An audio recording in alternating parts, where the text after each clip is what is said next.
వేదికమైన ఉన్న పెద్దలందరికీ అదేవిధంగా ఈ కార్యక్రమానికి విచ్చేసిన ప్రతినిధులందరికీ పేరు పేరున నా హృదయపూర్వక నమస్కారాలు. ఈరోజు బాలయ్యబాబు గారి అల్లుడుగానో లేదంటే ఆంధ్ర రాష్ట్ర మంత్రిగానో ఏ పాత్ర ఈరోజు నేను వహించాలో నాకు అర్థమని పరిస్థితి. వాస్తవంగా చూస్తే ఒక చరిత్ర రాయాలన్నా అది మళ్ళీ తిరిగి రాయాలన్నా అది కేవలం ఒక బాలయ్యబాబు గారితోనే సాధ్యం. మీ అందరికీ ఆయన బాలయ్యబాబు నా ఒక్కడికే ముద్దల మావయ్య. 50 సంవత్సరాలు సినిమా రంగంలో అదేవిధంగా రాజకీయాల్లో కూడా ఒక ప్రత్యేక స్థానం సాధించుకున్న వ్యక్తి బాలయ్యబాబు గారు. ఒకసారి చూస్తే ఒక మాస్ మహారాజా అన్న పదాన్ని తిరిగి రాసిన వ్యక్తి మన బాలయ్యబాబు గారు. హీరోస్ అందరికీ ఫ్యాన్స్ ఉంటారు, కానీ మన మాస్ మహారాజాకి మటుకు డైహార్డ్ ఫ్యాన్స్ అనేవారు ఉంటారు. ఆయన ఒక్కసారి ఆయన చరిత్ర చూస్తే 1974లో తాతమ్మ కళ సినిమాలో ఆయన టాలీవుడ్కి వచ్చి ఇప్పుడు ఏకంగా అఖండ 2 వరకు కూడా ఒక ప్రత్యేక స్థానం ఆయన సాధించుకున్నారు.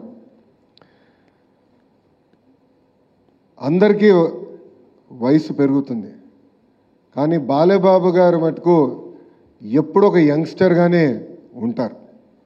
ఆయన సీక్రెట్ ఏంటో ఇప్పుడు కూడా నేను తెలుసుకోలేకపోతున్నా. ఆయనకున్నంత ఎనర్జీ మా తరంలో ఎవరికీ లేదు. 110 సినిమాలు, అంతేకాకుండా ఒక సినిమా 1000 రోజులు ఆడిందంటే అది కేవలం మన బాలయ్యబాబు గారికి ఆ బిరుడు తగ్గుతుంది. ఒకే జానర్ కాదు, మైథాలజీ కానీ ఫోక్లోర్ కానివ్వండి, హిస్టారికల్ కానివ్వండి, devotional, socio fantasy, biopic, science fiction ఏ పాత్ర వహించినా కూడా మన బాలయ్యబాబు గారు దానికి జస్టిస్ చేస్తాం జరిగింది. మనం ఒక్కసారి చూస్తే గౌతమిపుత్ర శాతకర్ణిలో మీసం మిలేస్తాం కానివ్వండి, లేదంటే ఒక సింహంలాగా అఖండాలో ఆయన గర్జిస్తాం కానివ్వండి, అది కేవలం ఒక బాలయ్యబాబు గారితోనే సాధ్యం. నా పాదయాత్రలో ఆయన డైలాగులు నేను చాలా వాడా. ఆ రోజు ఎందుకు వాడానంటే అక్కడ బాలయ్యబాబు గారు లేరు కనుక. కానీ ఈరోజు ఆయన ముందల ఆ డైలాగులు మళ్ళీ నేను వాడే పరిస్థితి ఉండదు.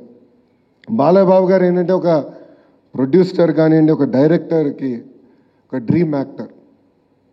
ఆయన ఎప్పుడు ఇండస్ట్రీ గురించే ఆలోచించే వ్యక్తి. కోవిడ్ వచ్చినప్పుడు కూడా ఏకంగా సినిమా రంగమే ఒక సంక్షోభంలో ఉంటే ఆయన స్టార్ట్ చేసిన సినిమా ఎన్ని ఇబ్బందులున్నా పూర్తి చేస్తాం కూడా ఆనాడు జరిగింది. అంతేకాకుండా ఇప్పుడు ఓటీటీ ఏరా కూడా చూస్తున్నాం. నాకు బ్రహ్మని చెప్పింది ఒక టాక్ షో చేయాలనుకుంటున్నారు. నేను అప్పుడు అనుకున్నా ఇది సాధ్యమా?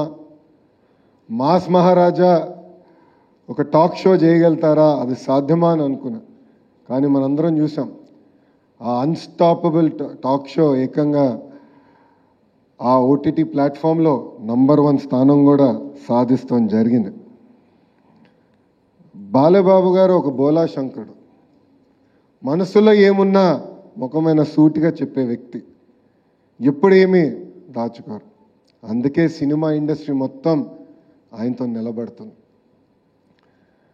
బాలయ్యబాబు గారు జర్నీ చూస్తే ఒక స్ట్రైట్ లైన్ కాదు, అప్స్ ఉన్నాయి, డౌన్స్ ఉన్నాయి. కానీ ఆయన డౌన్ని ఎప్పుడు అప్ ఎట్లయితే ప్రవర్తిస్తారో అట్టనే తీసుకున్న వ్యక్తి మన బాలయ్య. 50 సంవత్సరాలు చాలా కష్టపడ్డారు. కొన్ని సంవత్సరాలు అయితే ఏకంగా 5 సినిమాల్లో కూడా యాక్ట్ చేసిన వ్యక్తి మన బాలయ్య. సో చరిత్ర రాయాలన్నా తిరిగి రాయాలన్నా కేవలం మన బాలయ్యబాబు గారితోనే సాధ్యం. అంతేకాకుండా ఆయనలో ఉన్న హ్యూమనిజం కూడా నేను చెప్పాల్సిన అవసరం ఉంది. బసవతారకం క్యాన్సర్ ఇన్స్టిట్యూట్ ద్వారా అనేక సేవలు అందించడంతో పాటు ప్రజలు ఎప్పుడు ఇబ్బంది ఉన్నా వాళ్ళకి అండగా నిలబడిన వ్యక్తి మన బాలయ్య. గతంలో వరదలు వచ్చిన సమయంలో అటు తెలంగాణ కానివ్వండి, ఆంధ్ర రాష్ట్రానికి 5 లక్షల రూపాయలు సీఎం సహాయ నిధికి ఆర్థిక సహాయం చేస్తాం కానివ్వండి, కోవిడ్ సమయంలో కూడా ఆనాడు 25 లక్షల రూపాయలు ఆయన అందిస్తాం కూడా ఆయనలో ఉన్న హ్యూమనిజం బయట పెడుతుంది. నిజంగానే ఇలాంటి వ్యక్తి సినిమా ఇండస్ట్రీలో లేరని నేను బలంగా భావిస్తున్నా. బాలేబాబు అనే వ్యక్తి ట్రూలీ అన్స్టాపబుల్. అందుకే ఈరోజు world book of records UK ఏకంగా 50 సంవత్సరాలు ఒక లీడ్ యాక్టర్గా యాక్ట్ చేసిన ఏకైక మన బాలయ్యకి అవార్డు ఇస్తాం. ఒక తెలుగు జాతికి, తెలుగు ఇండస్ట్రీకి గర్వకారణమని ఈ సభాముఖంగా మీ అందరు తెలుపుకుంటూ,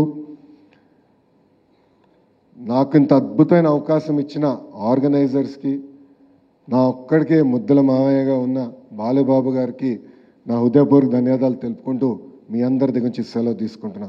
అందరికీ నమస్కారం. జై హింద్.